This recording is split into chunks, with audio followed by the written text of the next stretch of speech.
Hi there, Chris here with Rose City Originals. Today I'm going to be making some reusable Santa gift bags to put under the tree, something that's a little more sustainable and that can be reused year after year. Now, when making the Santa gift bag, there's a lot of different things you can do for them. You can do them with a solid piece of fabric, you can do some piecing on them, which is what I'm going to be doing today. So I'm going to be using the newly released fractured tumbler die from AccuQuilt. And with this, there are two different shapes and you can mix and match them and make all kinds of really cool designs. One of the patterns they have is a table runner that uses this, and it makes kind of like a wreath looking shape almost. So I kind of ran with that and like, why not make a Christmas wreath? So this is what I have drawn up, and I'm going to be setting it on point so that the red one is going to be kind of like a bow of the wreath. And that's how it's going to look on the bag front. So this bag is going to be made in two sides. For each side, you are going to need one 4 1/4 inch square to act as that bow. So I've chosen red. And then you're going to need 7 4 1/4 inch squares of different greens. I've gone a little scrappy here. You will need 8 4 1/4 inch squares of your background fabric. That is going to make our block. To set it on point, you can use the 12-inch setting triangles die, which I don't happen to have. So what I've done is I've cut some squares at 9.5 inches and then just sliced them in half from corner to corner. So these will act as our setting triangles to put the wreath on point. Once it's put on point, it's going to end up being about 17.5 to 18 inches. So I have two 18-inch strips to put at the top and bottom of that block. And then some additional fabric when we go to finish the bag, and I'll show you that. Now this die does have two different shapes. It's basically half of the square and then quarter square. 2 of the B shapes equals 1 of the A shape, and 2 A shapes equals a 3-inch square. So I need to cut 7 sets of piece B in green, 1 in piece red. Then I need 2 sets of the background in B and the remaining 6 sets as piece A. Now the die can cut up to 6 layers at a time, so I'm going to load it up, but I will have to do 2 passes to get everything cut. These shapes are also directional, so you will want to make sure that all of your fabric is face up when laying it down. So there are 6 layers. I am using a white on white print, which can sometimes be a little tricky to know which side is the right side. Then we'll add our cutting mat and move it through the machine. The fractured tumbler die is a 6x12 die, so it will fit through all of the Go cutters, including the Go Me, which I'm using today. All right, then we'll slide off our cutting mat. So that is all the piece A we will need. I will sort these into colors in a minute.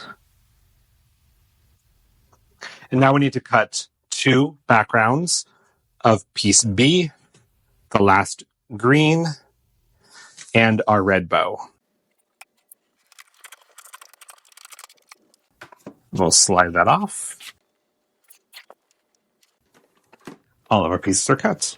And now I'm going to use my drawing to get everything laid out properly.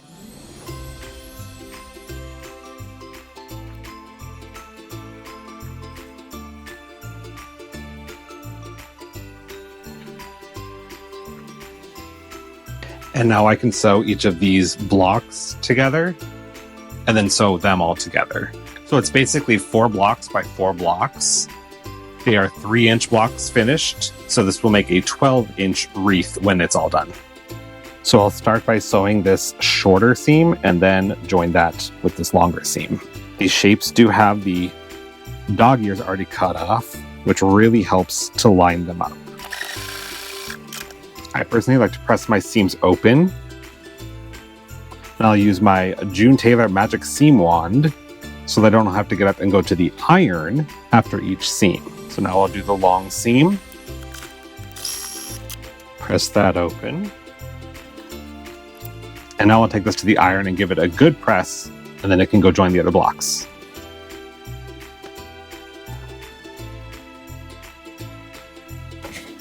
Now this block is made up of 4 piece B, so I will simply sew those together, press my seams open, and then sew the center seam.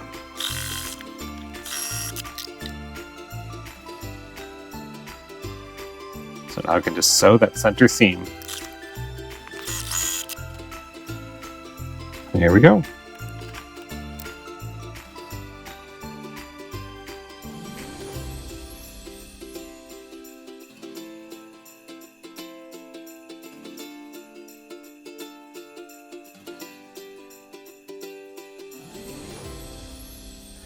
Now that the square is complete, we need to set it on point so it looks more like a wreath and less like a square. So I cut a 9.5-inch square and then sliced it on the diagonal, and then these will get sewn on each of the 4 sides.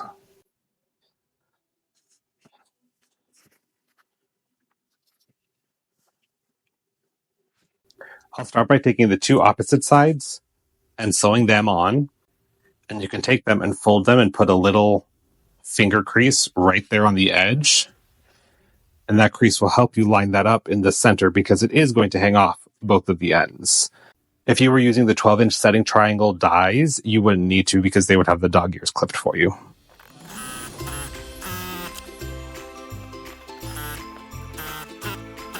Now, because there are multiple seams coming up, butting up against this seam, I'm not going to press this one open. I'm just going to press the triangles out. And now we will repeat with the other 2 sides.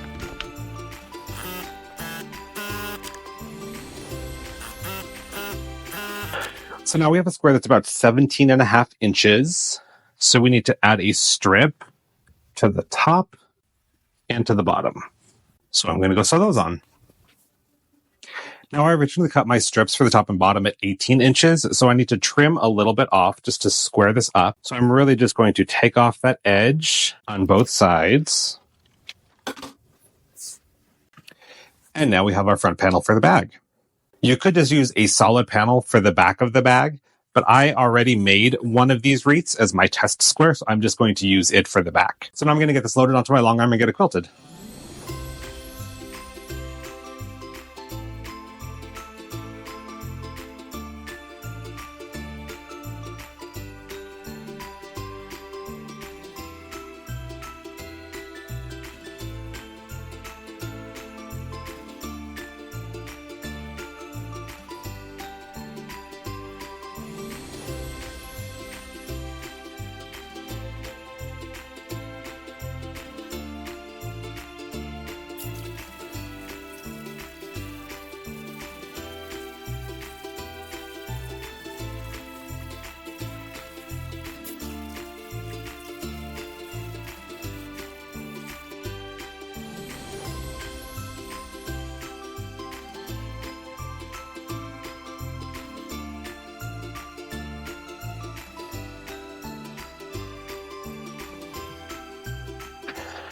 Now that the quilting is complete, I'm going to trim these down to size.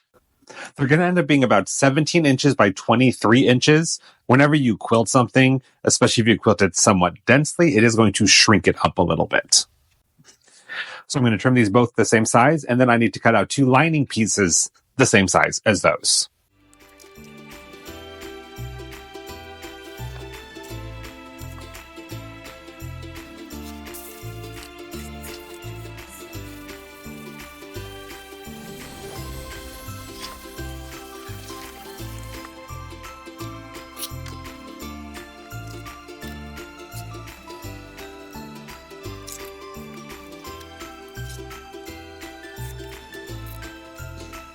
Now that our 2 outer panels are trimmed, I'm going to cut some lining pieces the same size.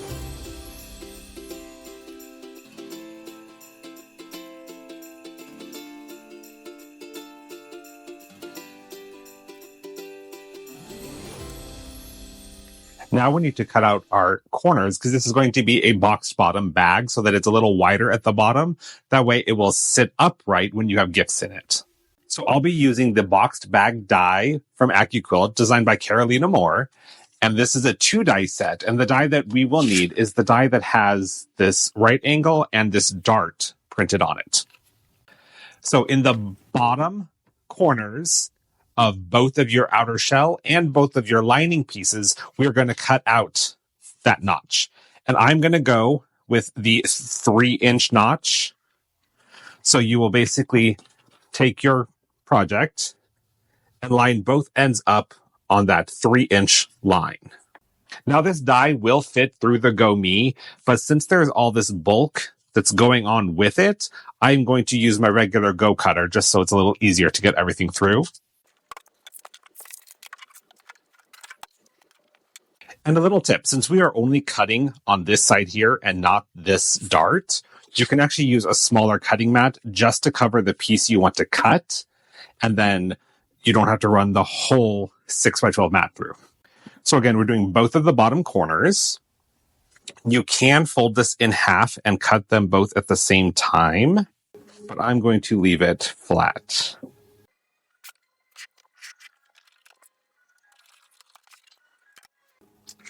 There's our first corner.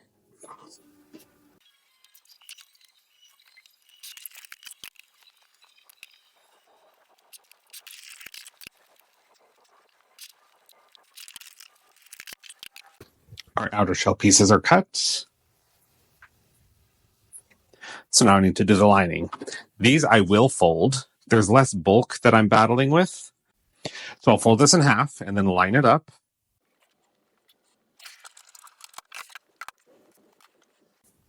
And now our lining pieces are cut. Now while I have the cutter out, I'm also going to cut two 2.5-inch strips, and they need to be 2.5 inches by 16 inches, and then two 1.5 strips that are the width of fabric. So this is just an offcut, but if you did have your full width of fabric you were cutting, you would only need to cut one strip because then you can cut it in half. This piece of fabric is a little longer than the blade, so I am going to fold it in half and then line the fold up with the 90-degree line. And I want to make sure to get two strips, so I will ensure that I have two full strips within the width of the fabric. Then we'll add our cutting mat.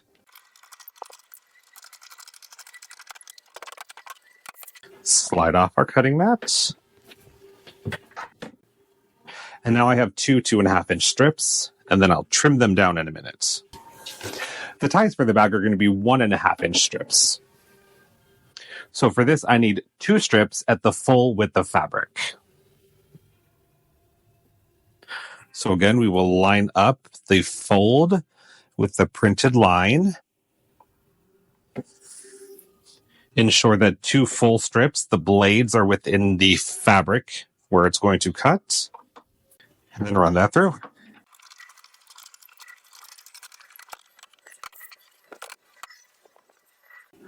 So these will end up being our ties.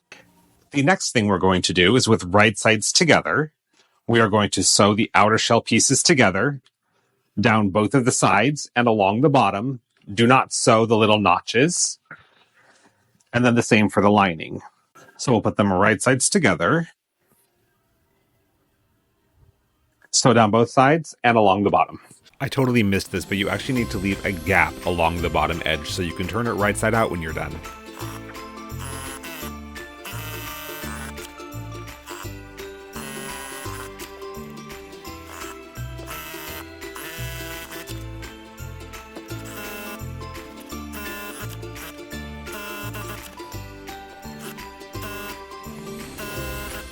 Now to do the boxed bottom, what you will do is actually open this up and align those two seams, and you can have them nest. So one goes in one direction, one goes in the other, and then simply sew straight across. So you'll do that on both of the bottom corners for the outer shell, as well as both bottom corners for the lining.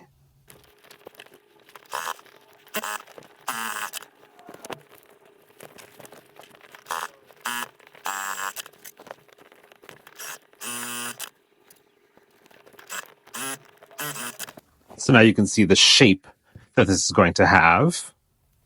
But before we sew our lining into our outer shell, we need to make two channels for the drawstring to go in. So because these ended at 17 inches wide, we are going to cut this at 16.5 inches. So subtract 1/2 inch from your total measurement. And then on each of these short ends, I'm going to press it under 1/4 inch, and then press it under 1/4 inch again, and hem that. So you can see I've pressed about 1/4 inch under, and then pressed it again, and I'm just going to sew right along that to tack it down. And now we're going to take both of these and fold them in half lengthwise and press them. So now we have the channels that our straps will go in. We have our lining and our outer shell. We're going to leave our outer shell wrong side out and take our lining and flip it right side out. On the lining, I should have kept an opening for turning it right side out. So I'm just going to pop a couple stitches before we get everything sewn together. You don't need a very large opening. Okay. Now we're going to turn this right side out.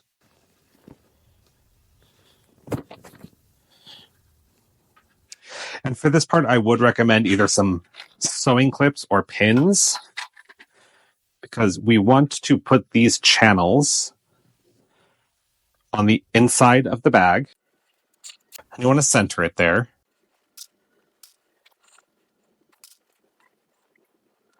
And then do it on both sides. So you're lining up the raw edge of that fold with the raw edge of the bag.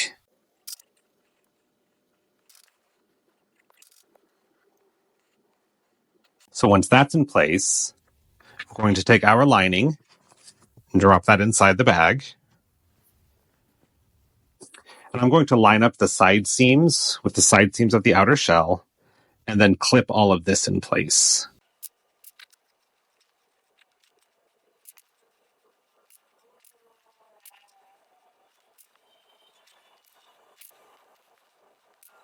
And now we can go over to the sewing machine and sew a 1/4 inch all the way around the top of the bag.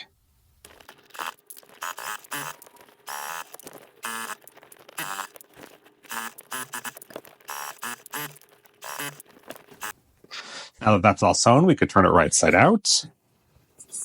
So through that hole in the lining, we can reach in. I'll just grab one of the corners and start to turn it right side out.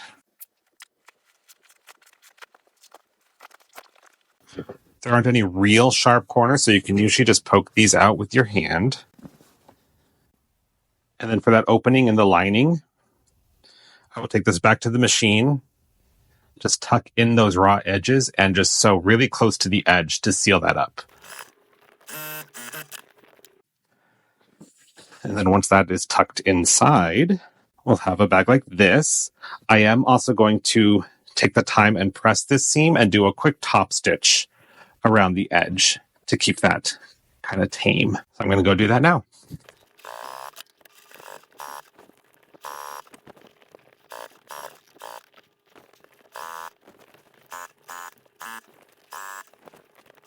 We are almost done.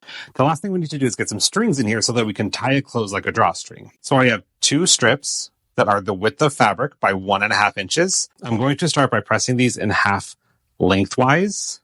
And then once that's pressed and I have a crease down the middle, I will open it up and take both of the raw edges and press them towards the center. And then fold it back in half. And stitch along both edges, just really close to the edge to make one long strap. I find that that's easier than sewing it the full length and trying to turn it out. So I'm going to go press these and then show you what that looks like. All right, I have both of the straps pressed. As you can see, I have both raw edges pressed towards the center and then press it in half again. And I'm going to sew probably like 1/8 of an inch from each side all the way down both sides of this. And that will encase any raw edges and give me a nice clean string.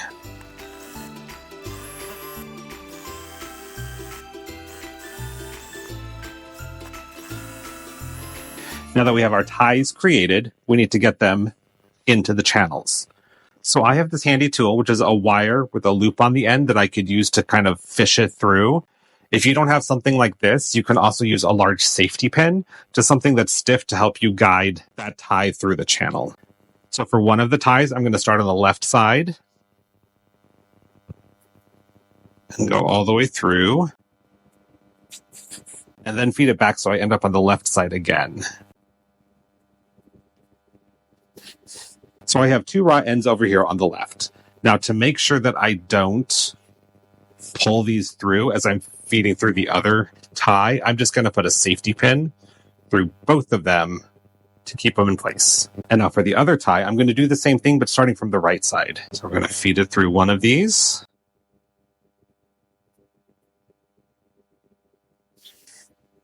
And then feed it back through.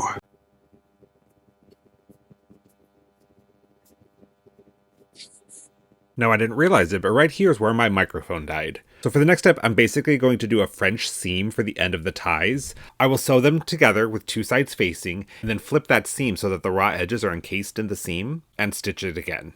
So here's what that looks like. I'll start by just laying the ties flat, and then at the end, I'm going to do a couple back and forth stitches. And then I will take that and flip it around so that the fold of that seam is on the outside, and then do a couple more back and forth stitches to encase that raw edge in the end of the tie. I'll do that on both ties and call it done. And there you go. Now all you need to do is drop in your gift, pull it tight.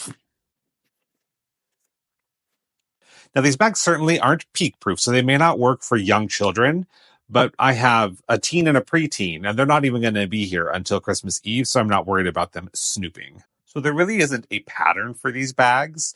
You can piece the front like I did today and use that to create a panel, or you can just use some yardage of fabric and quilt it up to create a Christmas bag with whatever print you like. A few guidelines when you're making your bag: whatever the width of your panel ends up being, subtract 1/2 inch when you cut out your casing. You'll then fold over both ends 1/4 inch twice to create that hem.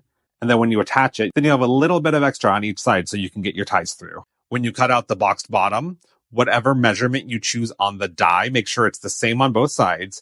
And the base of your bag is going to end up being double that length. So for this bag, I used the 3-inch marking, and so it has a 6-inch base across the bottom. For your ties, I generally have cut them with the fabric, which has been fine. But if you have a very large bag, you'll want to have it be double the width, plus about 4 to 6 inches. So with that, just use your creativity and have fun with it. I'll go ahead and leave a link for all of the different dies I used in the description below so you can check those out. Thanks for watching. See you next time.